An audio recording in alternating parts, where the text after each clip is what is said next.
దొరగారి దొరగారు అరిటాకులో నాకు పరవానం పెడుతుంటే పరమాత్ముడనుకున్నా. ఆడు కొమ్మని నాకు ఆట బొమ్మాలిస్తే దయగల్ల మా రాజు ధర్మాత్ముడనుకున్నా.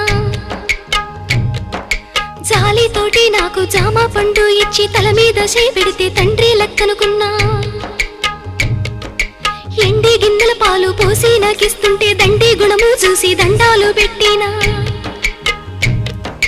కాటు వేసేదాకా తెలవాదయ్యా నాకు కడుపులో విషమయ్యి అది పెరిగిపోయింది. కొరగాని బతుకయ్యి పోయిందయ్యో పోయిందయ్యా. కొరివి పెట్టి సాగా నంపాలయ్యో సంపాలయ్యా.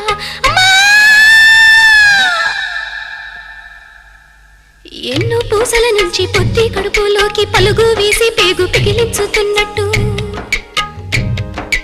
ఎన్నాడెరుగని నొప్పి ఎందులకి నొప్పి ఈ బాధ నాకెందుకొచ్చిందయ్యో వచ్చిందయ్యా.